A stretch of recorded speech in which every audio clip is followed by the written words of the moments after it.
Hey guys, Desolate Magic here, and they're making some changes to the Magic Online Premier Play program that actually sound very interesting. I breezed through the article, I'm like, okay, that's worth making a video on, but this is kind of going to be the blind leading the blind because I have never touched MTGO, and I think we all already know I don't pay that close of attention to the pro scene and how it's structured. Cheating is how it's structured. If you cheat, you win. There you go. But that's a lot harder to do on MTGO. So they say in this wonderful title, introducing the new Magic Online Premier Play program, and they're not kidding, it's a whole new thing, written by Chris Kiritz, by the way. No idea who that is. There's no bio link under his name. It could be an alias. In fact, there's no picture, so I guess Chris is a dude now, just for simplicity. I have no idea. Anyway, they say for 2020, Magic Online is introducing a revamped Premier Play program that incorporates both the Players Tour system, could somebody please tell me what that is, and the Magic Online Championship Series into a single program. I'm just going to assume the Players Tour system is the Pro Tour, and they renamed it. I think I heard that once. Who knows? So about a decade ago, Magic Online launched with two things for like Premier Play. You had the Magic Online PTQs, the Pro Tour, I'll just keep calling it that, qualifiers, and the Magic Online Championship Series. If I'm not mistaken, you could qualify for the actual Pro Tour, which is like not digital, it's paper, by these events, these PTQs that were held on MTGO. So no traveling required. Very popular, I would think.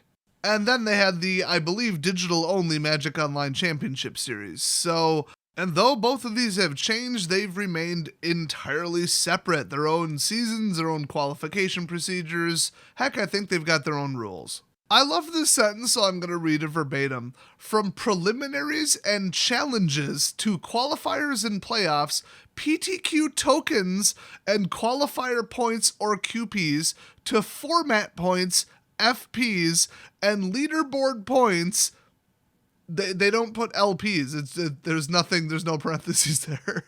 The existing systems have a ton of moving parts and a lot of potential for confusion.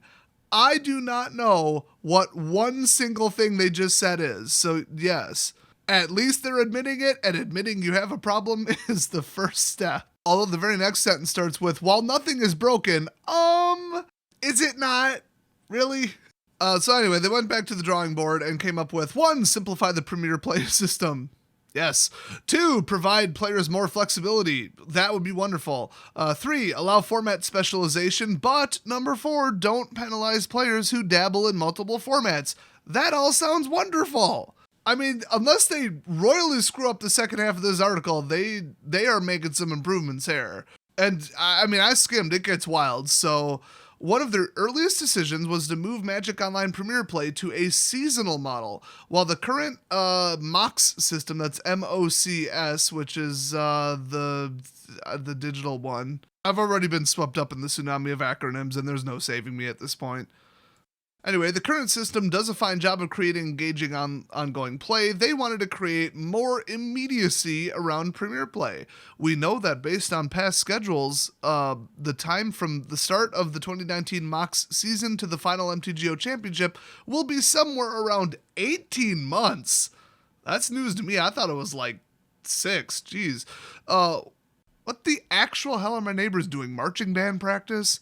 Just gonna record a sample of that and noise suppress it anyway. While the championship is a great event, it's so far removed from the end of the season due to scheduling constraints that it feels very disconnected. Yeah, I'd say that just about the 18 months. Like, what the hell?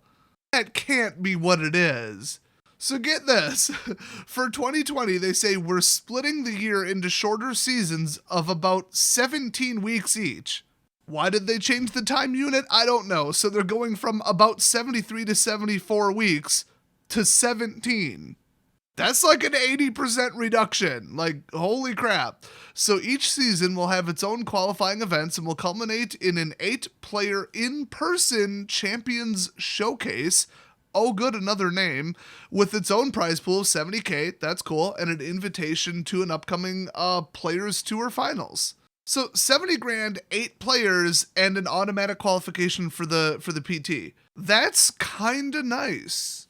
So then they say once the qualifying season is over, we will reset and start a new season. Not only does this change let us highlight outstanding MTGO players multiple times per year in the Champions Showcase, but we also want each Champions Showcase much closer to the end of its qualifying season. Oh yeah, that doesn't make sense. The smaller event size makes that much more feasible. Yeah, we all know what's going to happen, right? They're just going to find the most diverse person out of the 8 and focus on them and probably rig it so they win.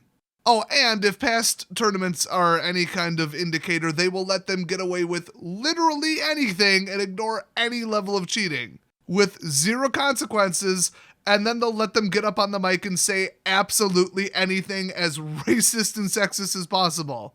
Doesn't matter, they're the new token trophy diversity person that they can wave around and go on a media parade with and pat themselves on the back. Y'all might think I'm referring to like one example. I'm referring to like 4. Like, have you been paying attention? I mean, the last big tournament I saw, thank God, even though it was a white guy, he has some like dots and slashes and shit in his name. So there you go, diversity. Boy, they barely pulled that one off. Although it goes against the narrative that white people are so evil, there's too many white-colored, literally skin-colored people. Because, like, if they think Australians and Finnish people are the same, they're fucking crazy. Anyway, yeah, all that bullshit they dispute about we want to focus on individual players. Yeah, certain ones. Well, and even regardless, I think that the marketing and esports development or whatever department, they have shown that they really want this, like, fanboy thing going on. They want people to be like, oh, my favorite player is playing in this thing. I'm going to watch it. I'm going to be interested. I'm going to try to qualify along with them because they're my idol. Like I said in the last video, it's kind of a basketball and soccer thing. It's not called soccer, it's called football. The British named it soccer. I don't care. I'm not going to watch it until they do my idea, which is every time you kick for the goal and you hit the goal post instead of into the net, the refs toss out 2 more balls because it's multi-ball. Oh yeah, pinball rules. So yeah, you got people buying jerseys for their favorite players. You got people tuning in just because they're playing. You got people not tuning in just because they're injured. And I think they noticed that, like, the MTG celebs are still not that big because, I mean, the game's huge, but it's not like NBA huge. So if you're a big fan of somebody and they just won a tournament, you tweet them on Twitter, they'll probably respond. You know, they probably only get like 10 tweets a day. Or like direct messages or tags. Or I haven't used Twitter in like 2 years. Now that I can just shitpost memes on my community tab on YouTube, what's the point?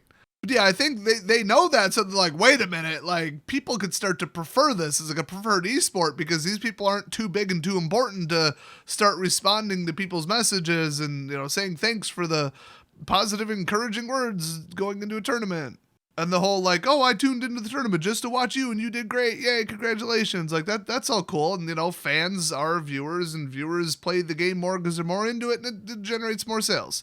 More viewers on the stream equals more, you know, sponsorship dollars. And then they could stop botting views, which they were, I guess, all but proven to do. But I mean, come on. Let's just say it was proven, but they never admitted it. Like, in my mind, that was enough proof. Anyway, yeah, they think that's the way forward in esports. Instead of just, like, letting the gameplay speak for itself, letting the decks and the sets and the interesting cards and mechanics speak for themselves, and then who cares who's winning? Yeah, it might be somebody you recognize, it might not, whatever. I mean, I think if it's like, here's this new person, here's their backstory, or like, oh, look, this is interesting, a 12-year-old did really good at the tournament again, which that's been known to happen. Or like, oh my gosh, this is the person's first appearance, whatever, first time they qualified and they're in the top 16. That's an interesting story. Let's focus on that. Where like it is the person, but it doesn't have to be a specific person. That makes more sense and is a little bit more consistent because remember, all kinds of different people are going to be winning this if it's mostly digital based. So anyway, they got all the dates and crap listed after this and on multiple pages, but nobody uses MTGO. All y'all play Arena pretty much, so who cares? You don't own any of the cards anyway, and they can delete your account and all the contents in it with no recourse. If you say something they disagree with on a completely different platform. I'm not kidding.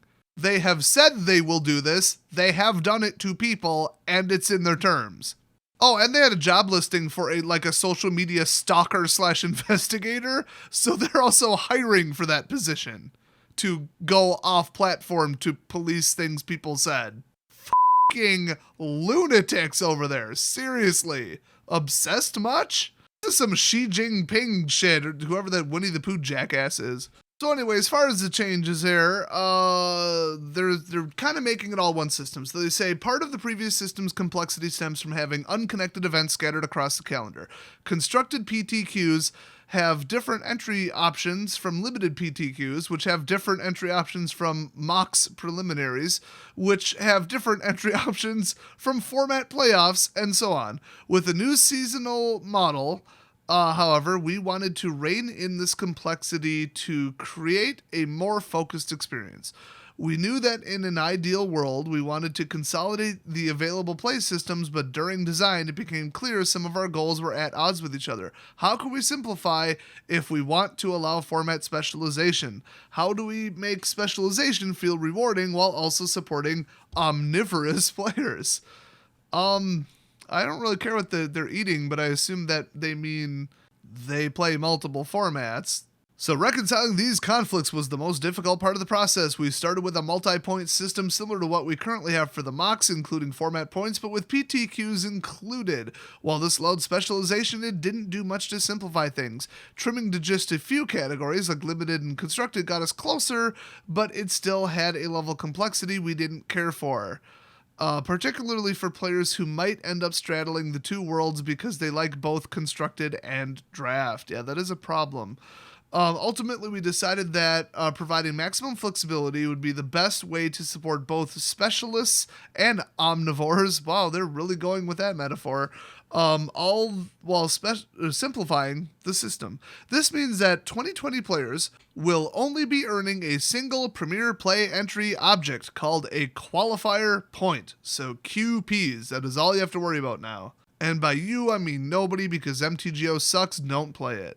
So no more tracking half a dozen different Premier Play currencies and rotating schedules. Yeah, geez, with, I need this many points, and I'm compared to this person now, but this is on this date and this ends now. I can't imagine what fresh hell that would be. And you know Wizards doesn't have some kind of central website where you can compare them all. Hell no. So with this new universal qualifier points, you'll only need to know how many QPs you have, when the next event you want to join is scheduled, and when the season ends. Period. That sounds lovely. Now apply it all to Arena.